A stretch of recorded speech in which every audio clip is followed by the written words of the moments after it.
Hello everyone, welcome to success with Rai academy. 22 मार्च 2024 के दैनिक जागरण के राष्ट्रीय संस्करण को आज की इस वीडियो में हम डिस्कस करेंगे। तो चलिए वीडियो को स्टार्ट करते हैं कि आबकारी नीति घोटाले में केजरीवाल गिरफ्तार। आबकारी घोटाले से जुड़े मनी लॉन्ड्रिंग मामले में ईडी ने गुरुवार की रात को दिल्ली के मुख्यमंत्री अरविंद केजरीवाल को गिरफ्तार कर लिया है। इससे पहले दिन में हाई कोर्ट ने केजरीवाल को ईडी की कठोर कार्रवाई से अंतरिम राहत देने से इनकार कर दिया, जिसके बाद ईडी की टीम केजरीवाल के आवास पर पहुंची। करीब 2 घंटे तक तलाशी और मोबाइल फोन जब्त कर पूछताछ के बाद ईडी गिरफ्तार कर उनको अपने कार्यालय ले गई। जांच एजेंसी शुक्रवार को उन्हें पीएमएलए कोर्ट में पेश कर पूछताछ के लिए रिमांड की मांग करेगी। इसमें सूत्रों के अनुसार मुख्यमंत्री के अधिवक्ता ने सुप्रीम कोर्ट का दरवाजा खटखटाया है। प्रयास किया जा रहा है कि शुक्रवार सुबह इस मामले को सबसे पहले सुन लिया जाए, क्योंकि कल शीर्ष अदालत का सप्ताह का अंतिम कार्य दिवस है। शनिवार रविवार के बाद होली की छुट्टी भी हो जाएगी। यह पहली बार है जब किसी मौजूदा मुख्यमंत्री को गिरफ्तार किया गया है। मुख्यमंत्री आवास पर ईडी के पहुंचने की सूचना मिलते ही दिल्ली सरकार के मंत्री और आम आदमी पार्टी के नेता और बड़ी संख्या में कार्यकर्ता पहुंचने लगे। तत्काल मुख्यमंत्री आवास के बाहर सुरक्षा बढ़ा दी गई। पुलिस के साथ रैपिड एक्शन फोर्स के जवान तैनात कर दिए गए। मुख्यमंत्री आवास तक पहुंचने वाले रास्ते बंद कर दिए गए ताकि वहां भीड़ न बढ़े। नारेबाजी कर रहे लोगों को पुलिस ने हिरासत में लेकर थाने पहुंचाया। मौके पर पहुंचे विधानसभा अध्यक्ष रामनिवास गोयल, मंत्री आतिशी ने कहा कि केजरीवाल इस्तीफा नहीं देंगे, मुख्यमंत्री बने रहेंगे और जेल से सरकार चलाएंगे। यह पहला मौका है जब केजरीवाल के आवास पर ईडी पहुंची है। इससे पहले एजेंसी ने केजरीवाल को एक के बाद एक 9 सम्मन भेजे थे, लेकिन उन्हें गैर कानूनी बताते हुए वे पेश नहीं हुए थे। ईडी के 9वें सम्मन और मनी लॉन्ड्रिंग कानून के प्रावधानों को केजरीवाल ने ट्रायल कोर्ट में चुनौती दी थी। इसकी सुनवाई के दौरान बुधवार को उन्होंने ईडी के समक्ष पेश होने पर सहमति जताते हुए गिरफ्तारी न होने का भरोसा मांगा था। नेक्स्ट न्यूज है कि केंद्र के विकसित भारत संदेश भेजने का चुनाव आयोग की रोक।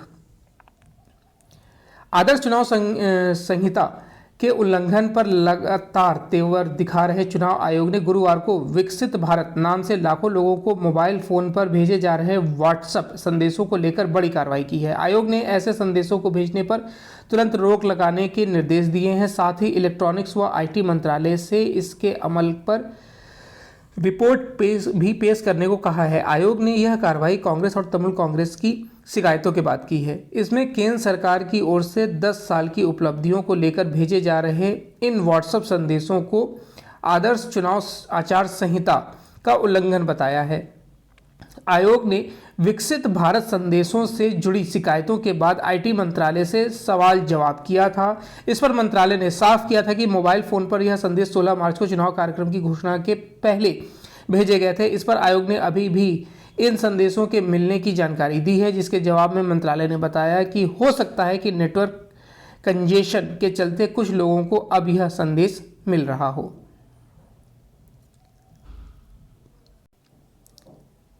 नेक्स्ट न्यूज है कि 2 नए चुनाव आयुक्तों की नियुक्ति पर रोक से सुप्रीम कोर्ट का इनकार। सुप्रीम कोर्ट ने नवनियुक्त चुनाव आयुक्तों ज्ञानेश कुमार और सुखवीर सिंह संधू की नियुक्ति पर अंतरिम रोक लगाने से गुरुवार को इनकार कर दिया था और ये जो मांग वाली याचिकाएं थी उन्हें खारिज करते हुए कहा कि रोक का आदेश देने से अव्यवस्था और अनिश्चितता फैल जाएगी, क्योंकि चुनाव होने वाले हैं और नए चुनाव आयुक्तों पर कोई आरोप नहीं है, सिर्फ उनकी नियुक्ति को लेकर ये रिट दायर की गई है। जस्टिस संजीव खन्ना और जस्टिस दीपांकर दत्ता की पीठ ने यह भी साफ किया कि चुनाव आयुक्तों की नियुक्ति से संबंधित फैसला यह नहीं कहता कि नियुक्ति समिति का यही निश्चित संयोजन होना चाहिए। वह फैसला इसलिए दिया गया था क्योंकि नियुक्ति के बारे में कानून में शून्यता थी। फैसले का उद्देश्य संसद को कानून बनाने के लिए प्रेरित करना था और अब संसद में ने कानून बना दिया है। कानून को चुनौती दी जा सकती है और कोर्ट उसे परखेगा। हालांकि कोर्ट ने 2 चुनाव आयुक्तों की नियुक्ति में तेजी पर सरकार से भी सवाल किए हैं। कहा कि 2-3 दिन रुका जा सकता था। चयन समिति को उम्मीदवारों के बारे में सोचने का पर्याप्त समय मिलना चाहिए था। बात अपनाई गई प्रक्रिया की है। न्याय होना ही जरूरी नहीं, न्याय होते दिखना भी चाहिए। चुनावी बॉन्ड से जुड़ा सारा ब्यौरा हुआ सार्वजनिक। सुप्रीम कोर्ट के निर्देश के बाद चुनावी बॉन्ड से जुड़ी सारी जानकारी गुरुवार को चुनाव आयोग ने सार्वजनिक कर दी है। इसमें बॉन्ड खरीदने वालों से लेकर उसे भुनाने वाली पार्टियों की खाता संख्या के अंतिम 4 अंक, तारीख व बॉन्ड का विशिष्ट नंबर शामिल है। हालांकि यह सीधे सीधे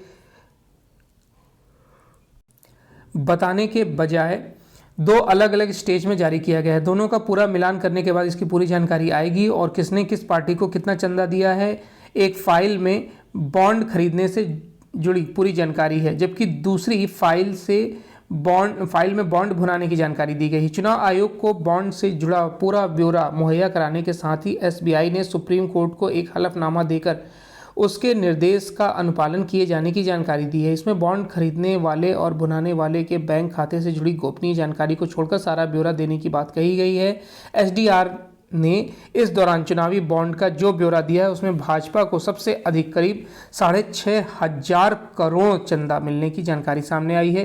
तृणमूल को 1397, कांग्रेस को 1334, बीआरएस को 1322 और बीजेडी को 944 करोड़ और द्रमुक को 656 करोड़ रुपए मिलने की जानकारी सामने आई है।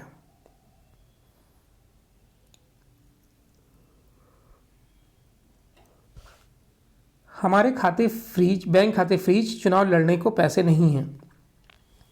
लोकसभा चुनाव अभियान के आगाज के बीच कांग्रेस के शीर्षस्थ नेतृत्व ने केंद्र सरकार पर मुख्य विपक्षी दलों को चुनाव लड़ने में आर्थिक रूप से पंगु करने का गंभीर आरोप लगाया है। कहा है कि इनकम टैक्स विभाग द्वारा इनके बैंक खातों को फ्रीज किए जाने के बाद पार्टी के पास चुनाव लड़ने के लिए पैसे नहीं हैं। कांग्रेस चुनाव अभियान से जुड़ा कोई काम नहीं कर पा रही है।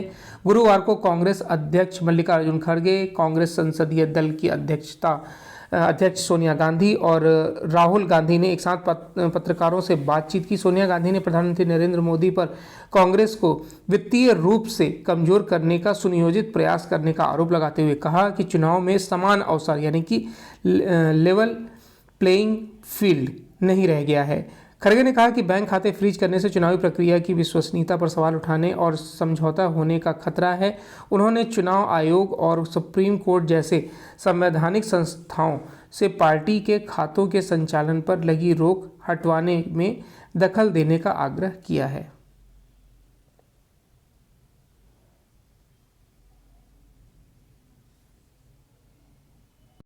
नेक्स्ट न्यूज़ है एडिटोरियल पेज से। एडिटोरियल पेज पर पहला आर्टिकल है कि आर्थिकी को बल देती आधी आबादी, महिलाओं के जीवन को सुगम और सुरक्षित कर महिला सशक्तिकरण की एक नई परिभाषा लिखने में मदद मिली है। इसी पर यह आर्टिकल लिखा गया है। समाजशास्त्र की प्रोफेसर हैं ये डॉक्टर ऋतु सारस्वत। लोकसभा चुनाव का उद्घोष हो चुका है। आगामी 5 वर्षों के लिए शासन की बागडोर किसके हाथ में होगी, इसका उत्तर तो भविष्य के गर्भ में छुपा हुआ है, परंतु बीता एक दशक भारत को क्या देकर गया है, इसका विश्लेषण उपयोगी होगा। अंतर्राष्ट्रीय मुद्रा कोष यानी कि IMF के अनुसार प्रबल संभावना है कि भारत 2027 में दुनिया की तीसरी सबसे बड़ी अर्थव्यवस्था बन जाएगा। साथ ही 5 वर्षों में वैश्विक विकास में भारत का योगदान 2% बढ़ जाएगा। ये रुझान यही दर्शाते हैं कि भारत मजबूती के साथ आर्थिक विकास की गति की ओर उन्मुख है। इस विमर्श में एक स्वाभाविक प्रश्न यही सामने आता है कि बीते एक दशक में ऐसा क्या हुआ कि आर्थिक विकास का प्रवाह तीव्र गति से बढ़ा है। अगर यह कहा जाता है कि इसके पीछे सरकार की आर्थिक नीतियां हैं, तो क्या 2014 से पूर्व आर्थिक विकास को गति देने के लिए रणनीति नहीं बनी? सर्वप्रथम तो हमें यह समझना होगा कि आर्थिक विकास स्वयं में स्वतंत्र पहलू नहीं है, बल्कि इसके निर्धारण में अन्य पहलुओं की महत्वपूर्ण भूमिका रहती है। दूसरा, आर्थिक विकास तब तक अपनी अपेक्षित गति से नहीं बढ़ सकता जब तक कि उसमें आधी आबादी यानी महिलाओं की पर्याप्त भागीदारी ना हो। इस विमर्श में तीसरा बिंदु जो कि भारतीय अर्थव्यवस्था के परिप्रेक्ष्य में सर्वाधिक महत्वपूर्ण है और वह यह कि इसमें ग्रामीण भारत की प्रतिभागिता हो। ऐसा इसलिए क्योंकि भारत की 70% से अधिक जनसंख्या गाँवों में निवास करती है, अतः उसकी प्राथमिकताएं और आवश्यकताएं जब तक आर्थिक विकास की रणनीति में केंद्रीय स्थान नहीं पाती, तब तक आत्मनिर्भर एवं सशक्त भारत की कल्पना व्यर्थ है।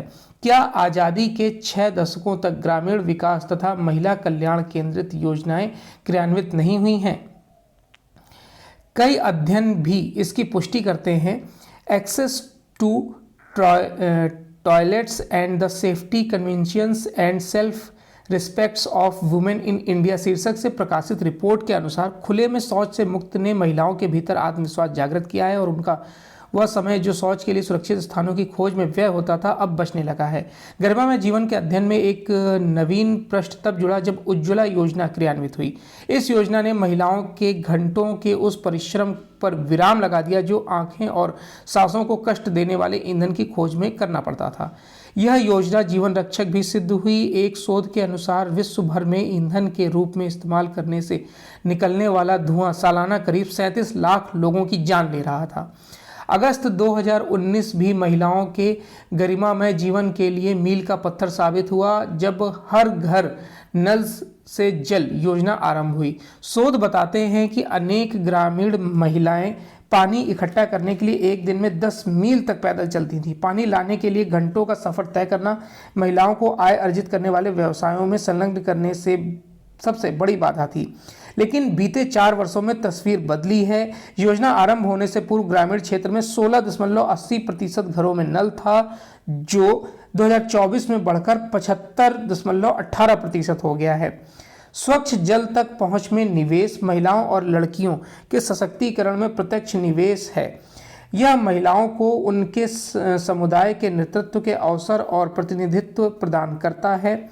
स्वच्छता, जल की सहज उपलब्धता और ईंधन ने आधी आबादी को पूर्ण शक्ति प्रदान की है, क्योंकि इन योजनाओं ने शारीरिक, मानसिक तथा सामाजिक सशक्तता का मार्ग तो प्रशस्त किया ही, उनके उस समय को आर्थिक स्वावलंबन की ओर उन्मुख किया जो पूर्व में निरर्थक व्यय होता था। जैविक कृषि, पशुपालन तथा हथकरघा उद्योग में ग्रामीण महिलाएं संलग्न होकर आत्मनिर्भर भारत की सबसे मजबूत कड़ी के रूप में उभरी हैं। तमाम राजनीतिक विमर्शों से परे इसे स्वीकार करना चाहिए कि बीते एक दशक में आधी आबादी के जीवन को सुगम और सुरक्षित कर महिला सशक्तिकरण की नई परिभाषा लिखी गई है।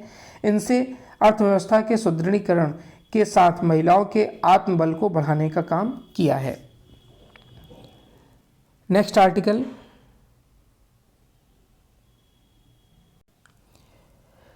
जल संकट को लेकर चेतने का समय। जल संकट से बचने के लिए जल संकट वही समाधान की रणनीति पर काम करना होगा और इसके लिए इसी पर यह आर्टिकल लिखा गया है भारतीय नदी परिषद के अध्यक्ष रमन कांत द्वारा। भारत एक बड़ी आबादी वाला राष्ट्र है। यहाँ विश्व की करीब 18% जनसंख्या निवास करती है, जबकि क्षेत्रफल विश्व की कुल भूमि का करीब 2.75% ही है। इतनी कम भूमि पर इतनी अधिक आबादी के लिए विश्व के कुल जल संसाधन का मात्र 4% ही उपलब्ध है। इतनी बड़ी आबादी की पानी और अन्य जरूरतों को पूरा करने में देश के संसाधन हांफने लग रहे हैं। भारत जल संकट के मुहाने पर आ खड़ा हुआ है, वहीं प्रदूषण की मार से भी त्राहिमाम कर रहे हैं। यूँ तो भारत में छोटी बड़ी करीब 40 से 42 लाख जल संरचनाएं अर्थात तालाब, जोहड़ और बावड़ी आदि मौजूद हैं, लेकिन बेरुखी एवं लालच के कारण अधिकतर जल संसाधनों का स्वरूप विकृत हो चुका है। अत्यधिक जल दोहन एवं उस अनुपात में पुनर्भरण न हो पाने के कारण भारत में हर वर्ष जल संकट गहराता दिख रहा है। यह एक प्रथा सी बन गई है कि अगर किसी स्थान पर पानी की कमी है तो दूर से नदी का पानी वहां पर ले जाओ। ऐसे बड़े शहरों में खूब किया जा रहा है। इसका दुष्परिणाम जहां नदियों को भुगतना पड़ रहा है, वहीं नदी का भूस्तर जल एवं वहां की आबादी भी इससे प्रभावित हो रही है। हमें जल प्रदूषण को लेकर भी सचेतना होगा। जल प्रदूषण एक बड़ा कारण उद्योगों से निकलने वाला अपशिष्ट है। अधिकतर फैक्ट्रियां दूषित जल को शोधित करे बिना ही उन्हें नदियों में जाने देती है। कुछ उद्योग तो प्रदूषित पानी को बोरिंग करके जमीन के अंदर डाल देते हैं, जो भूजल को दूषित करता है।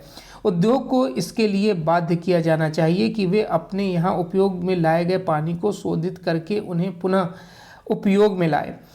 शहरों में से निकलने वाले कुल घरेलू जल का मात्र 10 से 20% ही शोधित हो पाता है। शेष गैर शोधित घरेलू बहिस्त्राव अंत में नदियों में ही चला जाता है। इसी कारण हमारी नदियां भयंकर प्रदूषण से ग्रस्त हैं। उनमें बहने वाले प्रदूषित पानी के कारण हमारा भूजल भी प्रदूषित हो रहा है।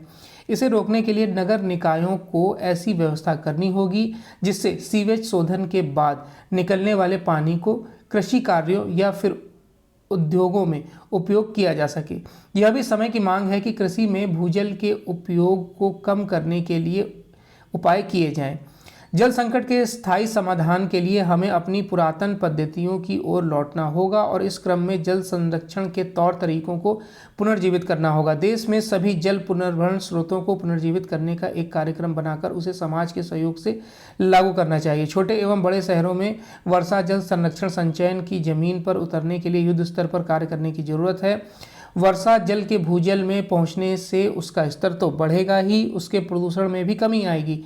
भारत को जल प्रदूषण से बचाने के लिए यह भी आवश्यक है कि प्रत्येक नागरिक सहयोग करे।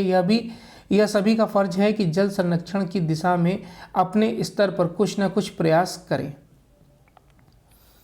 नेक्स्ट पेज आते हैं बिजनेस पेज पर। नेक्स्ट पेज है बिजनेस पेज। बिजनेस पेज पर पहली न्यूज़ है कि फेड की ब्याज कटौती योजनाओं से बाजारों में उछाल आया है। अमेरिका की केंद्रीय बैंक फेडरल रिजर्व की ब्याज कटौती योजना से वैश्विक बाजारों में आई तेजी और धातु, बिजली व ऊर्जा क्षेत्रों में के शेयरों में खरीदारी से घरेलू शेयर बाजार गुरुवार को बढ़त के साथ बंद हुए। यानी कि शेयर मार्केट की न्यूज़ है ये। T+0 निपटान प्रणाली में 1.30 तक ही होगी ट्रेडिंग।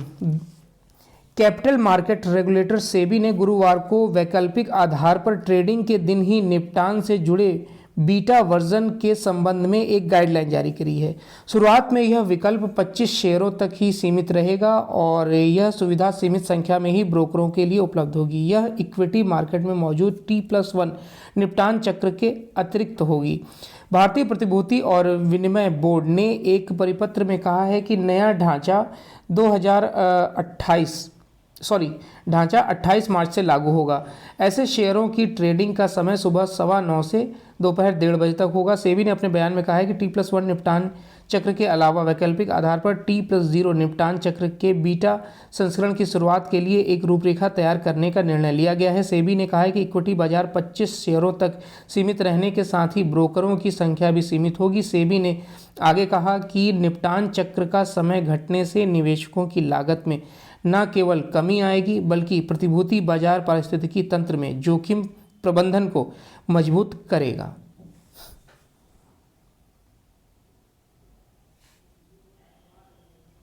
बीते 6 महीने में सभी सरकारी बैंकों के एनपीए में आई है कमी। पिछले 6 महीनों के दौरान देश के सभी सार्वजनिक क्षेत्रों के बैंकों के एनपीए यानी फंसा हुआ कर्ज में कमी आई। हालांकि इसी अवधि में निजी क्षेत्र के बैंकों का प्रदर्शन अच्छा नहीं रहा है। मात्र 67% ने कहा है कि उनके एनपीए में कमी आई है। फिक्की और आईबीए बैंकर्स के सर्वे से पता चला है कि 77% बैंकों ने माना है कि पिछले 6 महीनों के दौरान उनके एनपीए में कमी आई है। सर्वे का यह 18वां दौर था और इसे जुलाई से दिसंबर 2023 के बीच किया गया था। सर्वे में सार्वजनिक क्षेत्र, निजी क्षेत्र और विदेशी बैंकों सहित 23 बैंकों को शामिल किया गया था। संपत्ति के आधार पर वर्गीकरण करें तो ये बैंक बैंकिंग उद्योग के 77% का प्रतिनिधित्व करते हैं। चुनावी वर्ष में घरों की रिकॉर्ड बिक्री संभव। अगर सब कुछ ठीक रहा तो वर्तमान चुनावी वर्ष यानी 2024 में घरों की बिक्री का रिकॉर्ड बन सकता है। इससे पहले 2 चुनावी वर्ष यानी कि 2014 और 2019 में भी घरों की बिक्री का रिकॉर्ड बना था।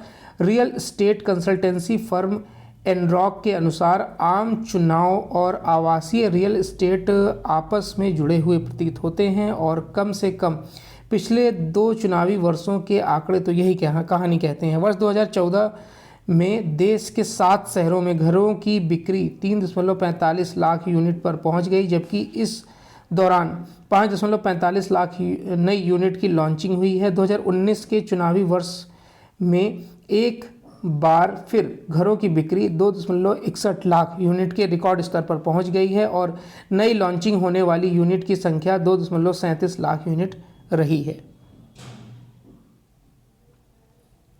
अब आते हैं इंटरनेशनल पेज पर। अमेरिका ने कहा अरुणाचल भारत का अभिन्न हिस्सा है। अरुणाचल प्रदेश पर लगातार भड़काऊ बयान दे रहे चीन अब इस मुद्दे पर अमेरिका से भिड़ गया है। अमेरिका की ओर से कहा गया कि अरुणाचल प्रदेश भारत का अभिन्न हिस्सा है, तो चीन ने कड़ा विरोध जताया। अमेरिका ने पहले भी अरुणाचल प्रदेश को भारत का हिस्सा करार दिया था। भारत में अमेरिका के राजदूत एरिक गॉर्सिटी ने नवंबर 2023 में अरुणाचल प्रदेश का दौरा भी किया था, लेकिन इस तरह से चीन और अमेरिका के बीच अरुणाचल प्रदेश को लेकर सीधा वाद विवाद पहली बार हुआ है। भारत ने भी पिछले एक सप्ताह में 2 बार अरुणाचल प्रदेश पर चीन के दावे को न सिर्फ खारिज किया है, बल्कि जोर देकर कहा कि वह राज्य भारत का अभिन्न हिस्सा पहले भी था, अभी भी है और आगे भी रहेगा। अमेरिकी विदेश विभाग के मुख्य उप प्रवक्ता वेदांत पटेल से पूछा गया कि चीन की तरफ से अरुणाचल प्रदेश पर की जा रही टिप्पणियों को वह कैसे देखते हैं। इस पर उनका जवाब था कि अमेरिका हमेशा से अरुणाचल प्रदेश को भारत का अभिन्न हिस्सा मानता है और हम वास्तविक नियंत्रण रेखा के पास किसी भी भौगोलिक इलाके पर दावा करने की एक तरफा कोशिश का कड़ा विरोध करेंगे।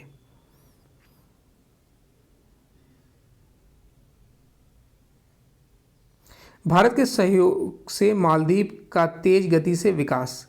भारतीय विदेश मंत्रालय के दल ने गुरुवार को मालदीव की राजधानी माले में वहां भारत के सहयोग से चल रही आधारभूत ढांचे के विकास की परियोजनाओं की समीक्षा की। जिन परियोजनाओं की समीक्षा की गई उनमें भारत द्वारा रियायती दर पर दिए गए ऋण से हानीमधु अंतर्राष्ट्रीय हवाई अड्डे के विकास का कार्य भी शामिल है।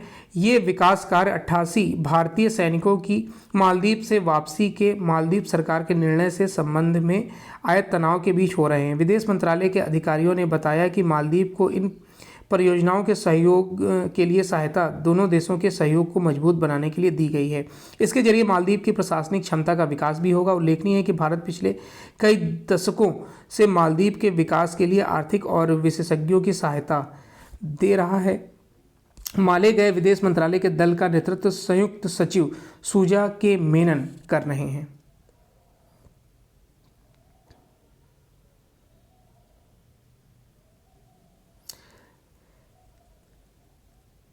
चलिए, तो ये आज का, और आज से आईपीएल स्टार्ट हो रहा है। आज का यानी कि 22 मार्च 2024 का दैनिक जागरण का राष्ट्रीय संस्करण था। आई होप आपको वीडियो अच्छा लगा होगा। अगर वीडियो अच्छा लगा हो तो लाइक और शेयर कर दीजिएगा। वीडियो देखने के लिए धन्यवाद।